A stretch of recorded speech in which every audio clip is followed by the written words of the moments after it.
Okay, you said you're a touring artist. Okay, tell me three of your most memorable experiences on tour and where did they happen? Wow. Okay, that's great. I think one of the greatest tours I did was Japan.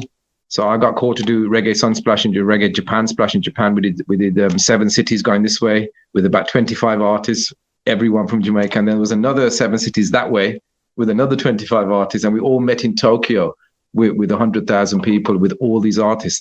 And what happened was I was like number 15th on the running in the day, and I performed the first show. Rita Marley and I3s would close the show. Shaggy would be on it, Shakinima some pliers. I mean, who you name it, Freddie McGregor, everyone was there. And they said, I think the Japanese said, yeah, Apache performed good, so we want him to close a show with Rita. We want him to be the one before the Bob Marley tribute. And I thought, wow, right. So not only am I the only British artist there, but I'm the only Indian artist. So really at the box, in front of all the biggest artists from Jamaica. 8 or 9 band played in every show. So I did then 6 cities I did headlined.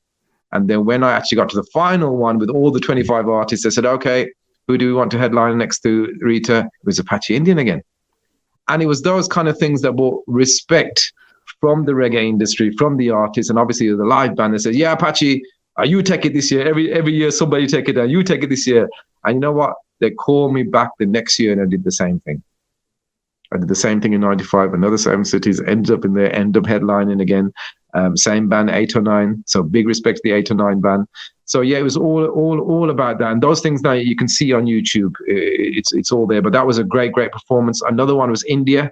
So when I went to India and I did Delhi, 50,000 people. So people, you know who you are if you're watching this. 55,000 people at the Nehru Stadium. They were so chuffed that I was number one. You know, I was number one all over the world, and India. And they come. I remember I'm talking the language, and I'm bigging up Jalandhar city and Punjab and everything. So I remember going to see. I was taken to see the Prime Minister of the country in 1993, and Sonia Gandhi. And no one could see her because her husband got assassinated and you couldn't see her. So I was asked to see her and her sons and her daughters and all the kids in the palace. They said, well, these are kids too. We want all your autographs and all these pictures with everyone. And then Sonia Gandhi's son, which, he doesn't go out anyway. He goes, I want to come to the show. And I said, wow, well, the stadium is called after your dad, Nehru Stadium. Right? So I actually asked him to disguise himself and come. And he did. He was right in the front row. He disguised himself when he came in. And he just wanted to be a part of the crowd. And no one ever. I don't even think I've ever told that story. So there you go.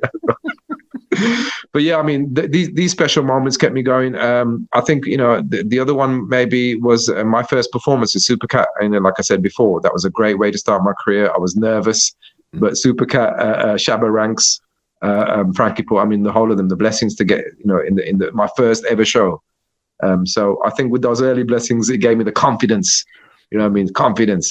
So yeah, those are a couple of shows, but there's many. I mean, Africa, there's so many stories from Africa for getting called to do Indian shows there. But all the Black Massive come and said, why Apache? What do you mean? You say you're not coming to do a dance with us, man? What do you mean? So I woke up, they asked the promoters, said, can we do something with Apache? They said, yeah. So I said, they said, yeah, man, we're going to take you to the dance tomorrow. I say, yeah, all right.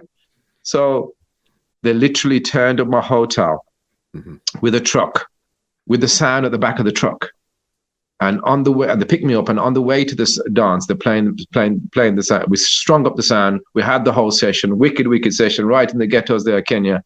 And then on the way back, they plugged in the cassette in the back of the truck, played the whole session in the truck and drove to the city and drove me back to my hotel.